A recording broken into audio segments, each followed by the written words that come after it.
करना होता है। जैसे आपने 4 लोगों से डिस्कस किया, कोई इंसान कुछ पॉजिटिव बोल रहा है, कोई नेगेटिव बोल रहा है, उससे फर्क नहीं पड़ना चाहिए। डिपेंड ये करता है कि वो जो बोल रहा है उसका बेसिस क्या है। क्या वो किसी नॉलेज या एक्सपीरियंस के बेस पे बोल रहा है या ऐसे ही कुछ भी बोल रहा है? ऐसे ही बोल रहा है तो फिर उसकी बात पे ध्यान क्यों दे रहे हो? अगर किसी नॉलेज या एक्सपीरियंस के बेस पे बोल रहा है, फिर चाहे वो पॉजिटिव बोल रहा है चाहे नेगेटिव बोल रहा है, दोनों ही मायने रखता है। उसके बाद में रिसर्च करनी है और फिर रिसर्च करने के बाद में फाइनल डिसीजन अपना खुद का होना चाहिए। अब वो डिसीजन उससे अलग भी हो सकता है जो आपने पहले लिया था, और वो सेम भी हो सकता है। सर मेरा क्वेश्चन दोनों से है आपसे, how to deal procrastination and laziness. हमारा ब्रेन है ना, ये बहुत आलसी टाइप का है, इसको आराम खोजना पसंद है। अब थोड़ा सा भी अब इसको आराम की ओर लेके चले गए ना तो फिर उधर ही रहेगा। आप सोचेंगे 10 मिनट आराम कर लेते हैं ना, तो 10 मिनट 2 घंटा बना देगा। उसको टॉर्चर कीजिए, चल 10 मिनट बाद में। उसको आप उस पर हावी में, वो कह रहा है कि हमको आराम चाहिए, आपको हाँ आराम मिलेगा, पहले काम फिर मिलेगा आराम। तो आप उसके हिसाब से मत चल। आपका मन कर रहा है थोड़ा सा देख लेते हैं, कोई नोटिफिकेशन आया, आप कोई काम कर रहे हैं, क्यों पहले काम कर लीजिए, बाद में देखिएगा ना नोटिफिकेशन। आप हावी मत होने दीजिए यहाँ पे। अगर आप 5 मिनट भी थोड़ा सा लूज पड़े ना, थोड़ा सा कमर सीधा कर लेते हैं, 2 घंटा बर्बाद कर दिया आपको। हावी मत होने दीजिएगा उसको अपने ऊपर। प्रोक्रेस्टिनेशन को तोड़ने का एक ही तरीका है, सबसे छोटे लेवल पे ले जा करके उस गोल को तोड़ दो। यानी वो गोल बहुत बड़ा है, उसको ब्रेक डाउन करो, उसके सबसे पहले स्टेप पे आ जाओ कि उसको अचीव करने का सबसे पहला स्टेप क्या है। जैसे गाड़ी चलाना सीखना है, उसका सबसे पहला स्टेप क्या है? अगर घर में कोई नहीं है सिखाने वाला या सिखाने वाली, तो बाहर जा करके जो गाड़ी का ड्राइविंग स्कूल है उधर जा करके पैसे दे दो। अब फंस गए ना, तो फंसा दो अपने आप को। दिमाग ये लगाओ कि अपने आप को कैसे फंसाया जाए। जब हम फंस जाते हैं ना, तो फिर हमको वो काम करना ही पड़ता है। Then there is no looking back. जब तक आप सोच रहे हो तब तक सोच रहे हो, उसको बोलते हैं पैरालिसिस ऑफ एनालिसिस, कि आप सोचते चले जा रहे हो अपने माइंड में, मैं ये करूंगा, वो करूंगा, वो करूंगा, वो करूंगा, और प्रोक्रेस्टिनेट हो रहा है, वो चीज टलती चली जा रही है। तो उसको छोटे से छोटे लेवल पे ब्रेक डाउन करके उसको कर दो। That is number 1। और जैसे ही करना शुरू करते हो, कोशिश करो कि उसको जब तक कि आप सही से नहीं कर लेते हो, उसको छोड़ना नहीं है, तो आपकी लेजीनेस भी खत्म हो जाएगी। कई लोगों को तो हमने देखा जो सप्ताह में कुछ भी नहीं करता, वो भी संडे को आराम कर रहा है।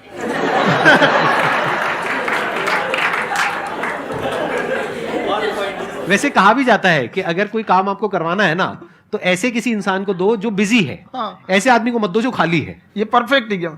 किसी को भी आप देखिएगा जिसको आप कहते हैं कि मतलब थोड़ा ठीक ठाक आप समझते हैं कि नहीं ये बहुत आगे निकल, वो एक काम को खत्म करने के बाद कभी आराम नहीं करेगा। एक काम खत्म हुआ, उसको लगेगा हाँ एक खत्म हो गया, अब दूसरा करना चाहिए। और वही जिसको देखिएगा एक खत्म हो गया, अरे आराम करना चाहिए, कभी नहीं, लाइफ में आखिरी सांस तक। सर यहाँ पे सब हिंदी में पूछते हैं, इंग्लिश में पूछते हैं, मैं भोजपुरी में पूछूं? जौन भाषा ठीक लगे तोने में पूछ दो। हाँ सर।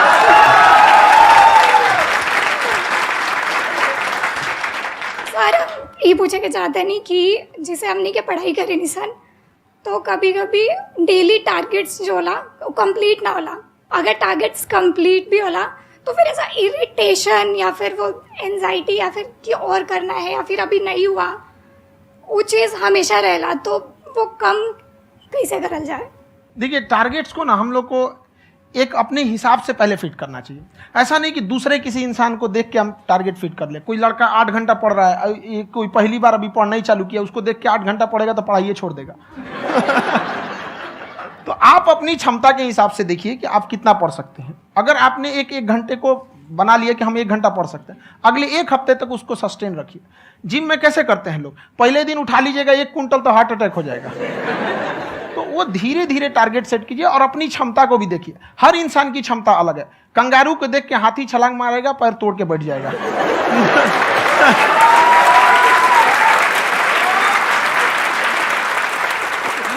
अब संदीप सर का मोटिवेशन देख के इसका मतलब क्या कि ट्रेन के आगे खड़ा हो जाएंगे, ढकेल देंगे तुमको। हालांकि ऐसा कर देते हैं, लेकिन ऐसा करिएगा लोग नहीं, क्षमता पता होना चाहिए। आपके अंदर एंजाइटी हो रही है कि मैंने कर तो लिया है। आप ये नहीं कह रहे कि मैंने कुछ भी नहीं किया है फिर मेरे को एंजाइटी हो रही है। आप ये कह रहे हो मैंने काफी कुछ कर लिया है फिर भी एंजाइटी हो रही है कि कहीं कुछ छूट तो नहीं गया है। तो बेसिकली आपको ये देखना है कि अगर आपके अंदर ये एंजाइटी हो रही है, that means you are a very good student. आप एक अच्छे स्टूडेंट हो। क्यों? क्योंकि बहुत सारे स्टूडेंट्स तो ऐसे हैं उनको पढ़ने के नाम से एंजाइटी होती है। तो आपको एंजाइटी हो रही है कि मैंने पढ़ लिया। दिन में मानो 8 घंटे का आपने टारगेट सेट किया और 6 घंटे पढ़ लिया, या मान लो 8 घंटे भी पढ़ लिया, फिर भी एंजाइटी हो रही है कि मैंने 10 घंटे नहीं पढ़ा। तो ये तो अच्छी क्वालिटी है ना, ये तो एक ब्रिलियंट स्टूडेंट की क्वालिटी है। क्योंकि एंजाइटी उसी को होती है जो केयर करता है, जिसको परवाह है उसी की तो एंजाइटी होती है। जैसे माँ को अपने बच्चे की, जैसे एक माँ को अपने बच्चे के, जैसे एक माँ को अपने बच्चे को लेकर के एंजाइटी होती है। हंस लो मजाक उड़ा लो मेरा। कोई बात नहीं, एडिट कर देंगे इसको हम। हाँ।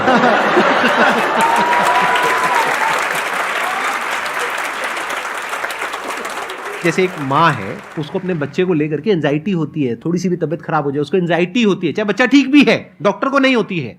क्यों? क्योंकि माँ को उस बच्चे से प्यार है। तो दैट मीन्स कि आप अपनी पढ़ाई को लेकर के सीरियस हो, इस वजह से आपके अंदर एंजाइटी हो रही है, विच इज नॉर्मल। जहां पर प्यार मोहब्बत होती है वहां पर थोड़ी बहुत एंजाइटी तो होती ही है ना।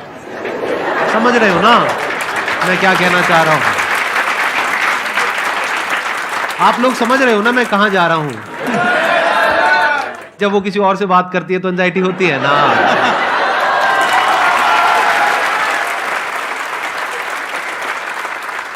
सर आपकी स्टोरी हमने सुनी थी, तो एक टाइम आया था जब आप गंगा किनारे जाके बैठ गए थे।